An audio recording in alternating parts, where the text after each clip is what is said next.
Sa ngayon mga kabunyog, itong si Marcoleta, naglabas si Marcoleta ng pahayag niya. Hmm? Naglabas si Marcoleta ng pahayag niya. Nagsalita na si Marcoleta. Nagsalita rin ang iglesia. Ang pinapahayag ng ni Marcoleta, mga kabunyog, ang sabi ni Marcoleta, talaga daw aarestuhin siya, ikukulong daw siya. Oh. Sabi ni Marcoleta, ginagawa daw yan, ang dahilan daw bakit gusto siyang arestuhin at ikulong, kasi nga, siya daw ang nangunguna sa investigasyon sa mga flood control anomalies. Ang tinutukoy niya yung sa Maleta Boys. Dahil siya ang nangunguna doon, ayaw daw ng administrasyon na ipagpatuloy niya ang mga investigasyon na yon. Kaya gusto siyang tahimikin. Ang pangalawa, magsisimula na daw kasi ang impeachment ni Sara, ayaw daw siyang pasamahin sa impeachment. Kaya ikukulong siya. Yun ang sinasabi ni Marcoleta. Two birds in one shot. Kaya naman daw, ginawan daw siya ng gawa-gawang kaso, sabi ni Marcoleta.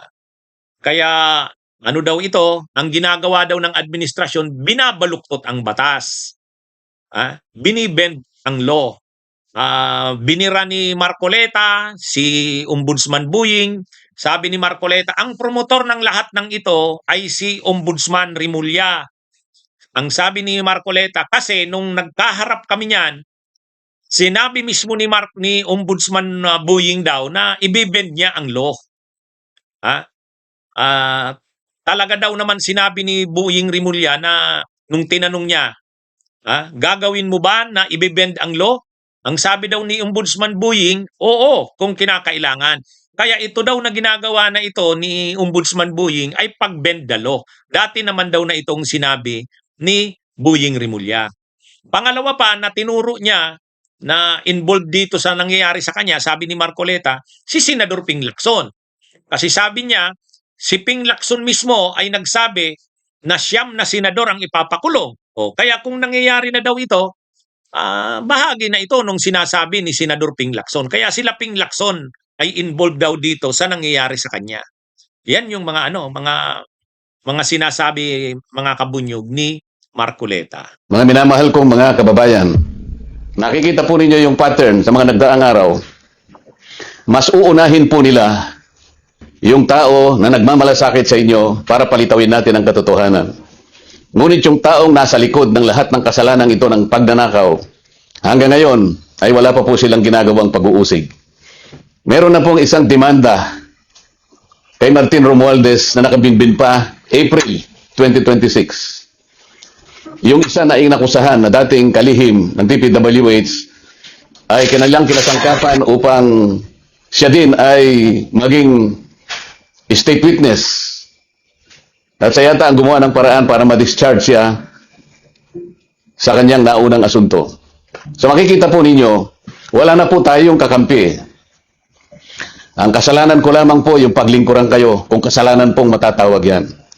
Na humarap sa kanila ng buong tapang para sa ganon ay malaman ninyo ang totoo. Malaman ninyo kung sino ang nagkasala sapagkat gusto nating papanagutin lahat ng mga taong ito. Ngunit kapag ako'y kanilang inaresto, hindi na po matutuloy yan. Akala po nila ay maililibing ito sa limot. Ang isa pa pong inaasahan nila ay hindi na po ako makakasali doon sa impeachment proceedings na nakatakda po magsimula sa susunod na linggo.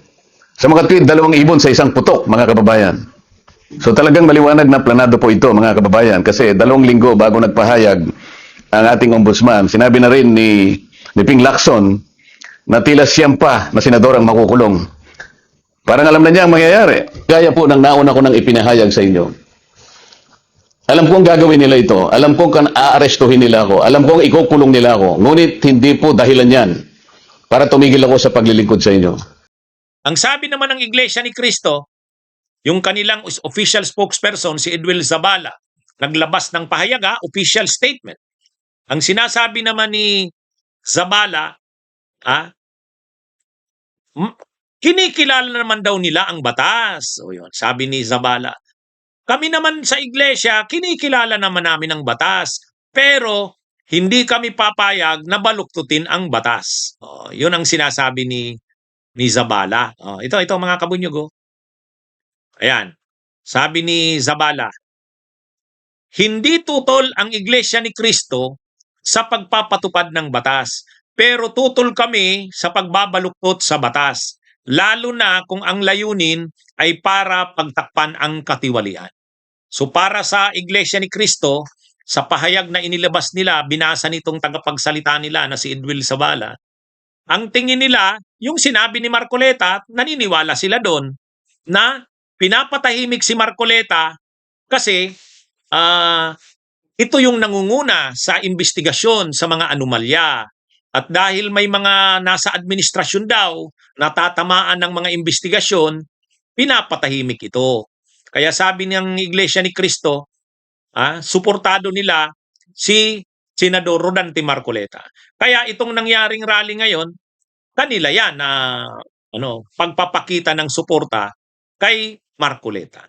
Dahil ang ginagawa daw kay Marcoleta ay panggigipit.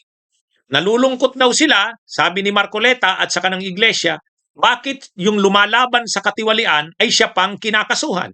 Hindi tutol ang Iglesia ni Cristo sa pagpapatupad ng batas. Pero tutol kami sa pagbaluktot sa batas, lalo na kung ang layunin ay para pagtakpan ang katiwalian. Gaya ng alam ng marami, si Senator Dante Marcoleta ay nanguna sa pag-iimbestiga sa isa sa pinakamalaking pandarambong na naganap sa ating kasaysayan. Sinimulan niya ito nang siya pa ang chairman ng Blue Ribbon Committee ng Senado.